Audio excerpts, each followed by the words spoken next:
Telsiz kayıtları havacılık tarihinin kara kutularıdır. Genellikle rutin konuşmaları, irtifa bilgilerini ve hava durumu raporlarını içerirler.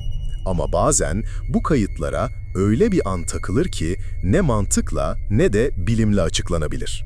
Bugün Gizemli Arşiv 13'te tarihin en esrarengiz kayıp vakalarından birini 20 yaşındaki bir pilotun kaybolmadan hemen önceki son dakikalarını açığa çıkarıyoruz. Bu bir kaza raporu değil, bu bilinmeyenle karşılaşmanın resmi kaydıdır. Bu Frederick Valentich'in hikayesi. Takvimler 21 Ekim 1978. Yer Avustralya. 20 yaşındaki genç pilot Frederick Valentich havacılık tutkunu bir adamdı. 150 saatlik uçuş tecrübesi vardı ve D sınıfı enstrüman derecesine sahipti. Bu, gece uçuşları yapabileceği anlamına geliyordu. Ancak Valentich'in bir özelliği daha vardı. UFO'lara ve açıklanamayan gökyüzü olaylarına karşı derin bir ilgisi vardı. Bu detayı aklınızda tutun çünkü birazdan yaşanacaklar bu ilgiyi bir tesadüf mü yoksa kaçınılmaz bir kader mi yapıyor, kararı siz vereceksiniz. O günkü görevi basitti. Melbourne'deki Moorabbin Havaalanı'ndan kiraladığı tek motorlu Cessna 182L uçağıyla yaklaşık 235 kilometrelik Bass Boğazı'nı geçerek King Adası'na uçmak. Bu, kendisi gibi bir pilot için rutin bir tecrübe uçuşuydu. Akşam saat 18.19'da Valentich, Cessna'nın motorunu çalıştırdı ve Melbourne semalarına yükseldi. Hava açıktı, görüş mükemmeldi. Uçuşun ilk 40 dakikası tam da olması gerektiği gibi olaysız ve sakin geçti. Ta ki saat 19.06'ya kadar. Melbourne Hava Trafik Kontrolü ile Valentich arasında havacılık tarihine anormal olarak geçecek o konuşma başladı. Saat 19.06. Valentich'in sesi telsizde duyulur. Melbourne, Delta Sierra Juliet. 5000 feet'in altında bana yaklaşan bir trafik var mı? Delta Sierra Juliet, negatif. O bölgede bilinen bir trafik yok. Bu standart bir soruydu. Ancak Valentich'in cevabı standartın dışına çıkmaya başlar. Bana öyle geliyor ki, büyük bir hava aracı var, 5000 feet'in altında. Delta Sierra Juliet, ne tip bir hava aracı? Tanımlayamıyorum. 4 adet parlak ışığı var. İniş takımı ışıklarına benziyor. Şu an 1000 feet, yaklaşık 300 metre üzerimden geçti. Melbourne Kulesi şaşkındır. O bölgede, o irtifada hiçbir sivil ya da askeri uçuş planlanmamıştır. Kule, Valentich'e sivil mi yoksa askeri bir uçak mı olduğunu sorar. Tanımlayamıyorum. Çok yüksek bir hızla yaklaşıyor. Şu an önümde duruyor. Melbourne, o şey benimle oyun mu oynuyor? Üzerimde daireler çiziyor. Parlak yeşil bir ışığı var ve dış yüzeyi metalik, ışığı yansıtıyor. Durum ciddileşmiştir. Valentich'in sesindeki sakinlik yerini belirgin bir gerilime bırakmaya başlar. Kontrol kulesi tekrar sorar. Delta Sierra Juliet, hala tanımlayamıyor musunuz? Melbourne, o bir uçak değil. O bir uçak değil. Bu üç kelime vakanın dönüm noktasıdır. Genç pilot ne gördüğünü artık askeri ya da sivil kategorisine koyamamaktadır. Panik başlar. Motor teklemeye başladı. Delta Sierra Juliet, anlaşıldı. Planlarınız nedir? Amacım King Adası'na devam etmek. Ah, o garip hava aracı şimdi yine üzerimde duruyor. Tam üzerimde asılı duruyor. Ve sonra telsizden Valentich'in son sözleri duyulur.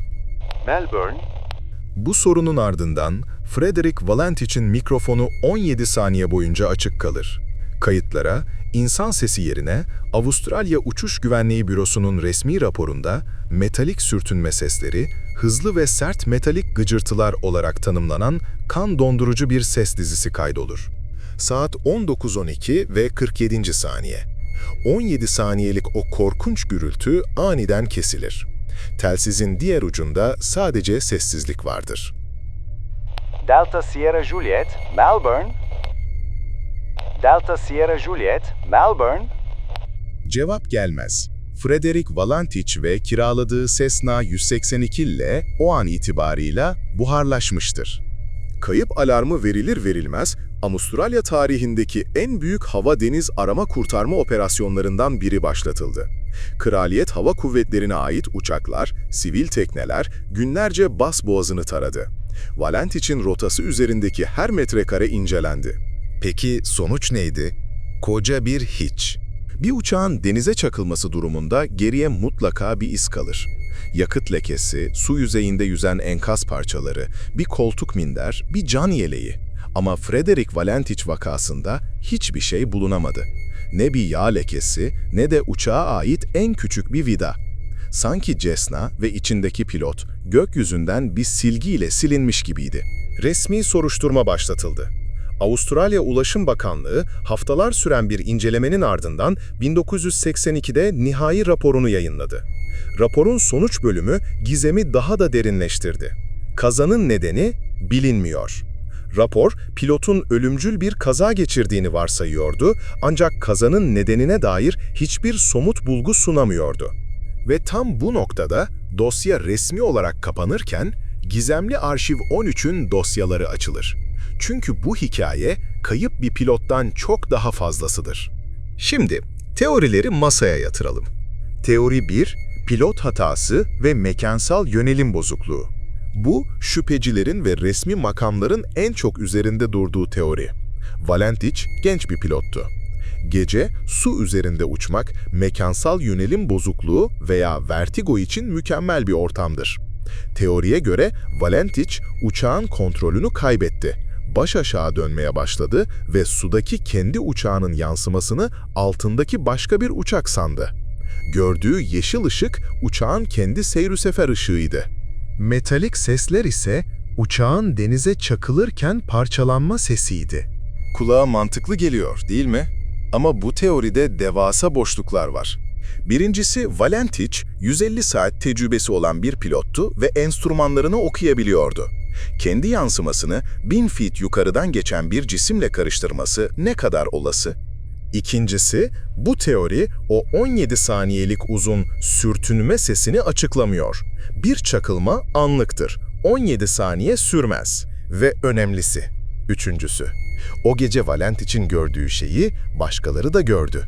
Valentich'in kaybolduğu saatlerde King Adası ve Bas Boğazı kıyısındaki çeşitli yerleşim yerlerinden düzinerce tanık, gökyüzünde hızlı hareket eden parlak yeşil bir ışık gördüklerini rapor etti. Hatta bazı tanıklar bu yeşil ışık bir uçağı takip eder gibi göründüğünü iddia etti. Bu tanıkların hepsi mi halüsinasyon görüyordu, yoksa hepsi aynı anda mı Venüs gezegenine bakıp yanılmıştı? Teori 2, UFO kaçırması. Bu vakanın en popüler ve en tüyler ürpertici teorisi. Valentich'in kendi UFO merakını bir kenara bırakırsak, yaşananlar bir UFO kaçırması senaryosuna birebir uyar. Tanımlanamayan bir cisim. Akıl almaz manevralar. Üzerimde daireler çiziyor, üzerimde asılı duruyor. Elektronik arıza. Motor teklemeye başladı. Ve son olarak o metalik sesler. Birçok UFO araştırmacısına göre bu ses bir traktör ışınının veya uçağı yakalayan metalik bir yapının sesiydi. Uçağın enkazının hiçbir zaman bulunamamış olması bu teoriyi en güçlü kanıttır. Eğer cisim uçağı yakalayıp götürdüyse geride bir enkaz kalmaması mantıklıdır. Valentich'in babası oğlunun bir UFO tarafından kaçırıldığına ve hala bir yerlerde hayatta olduğuna defalarca dile getirdi. Dünyaca ünlü UFO araştırmacısı Dr. J. Allen Hynek bu vakayı inceledikten sonra kesinlikle açıklanamayan ciddi bir vaka olarak sınıflandırmıştı. Teori 3. Stratejik bir aldatmaca veya gizli askeri deney. Peki ya Valentich'in gördüğü şey ne bir yanılsama ne de bir uzaylı gemi ise? Ya Avustralya hükümetinin bile bilmediği çok gizli bir ABD askeri deneyi veya silahıysa? Stargate veya Philadelphia deneyi gibi konuları araştırdığımızda hükümetlerin ne kadar ileri gidebileceğini biliyoruz. Belki de Valentich olmaması gereken bir yerde görmemesi gereken bir şeyi gördü. O metalik sesler uçağının ele geçirilmesi miydi? Ve enkaz olayın üstünü örtmek için asteli bir operasyonla mı temizlendi? Ve son olarak o kan dondurucu 17 saniye. 2014 yılında bağımsız araştırmacılar bu ses kaydını modern teknolojilerle analiz ettiler. Sesin içinde 36 farklı tıkırtı tespit ettiler ve bu seslerin rastgele gürültü olmadığını, belirli bir ritmi olduğunu öne sürdüler. Bu, bilinmeyen bir teknolojinin mi, yoksa parçalanan bir motorun son anlarının mı sesiydi? Frederick Valentich dosyası 40 yıldan uzun bir süredir açık. Elimizde ne var? Resmi bir telsiz kaydı, tanımlanamayan bir cisimle yapılan son bir konuşma, düzinelerce yer tanığı, 0 enkaz ve 17 saniyelik metalik bir gürültü. Resmi rapor nedeni bilinmiyor diyor. Şüpheciler pilot hatası diyor. UFO araştırmacılar kaçırılma diyor. Gizemli Arşiv 13 ise bu dosyanın bilinmeyenin kapımızı çaldığı o nadir anlardan biri olduğunu söylüyor. Siz ne düşünüyorsunuz? Frederick Valentich, Basboğazı'nın soğuk sularına mı gömüldü, yoksa o gece o bir uçak değil dediği şeyle birlikte yıldızlara mı gitti? Teorilerinizi yorumlarda bizimle paylaşın. Eğer siz de bilinmeyenlerin peşinden gitmeyi seviyorsanız, kanalımıza abone olmayı ve bu karanlık dosyayı aralamamıza yardım etmeyi unutmayın.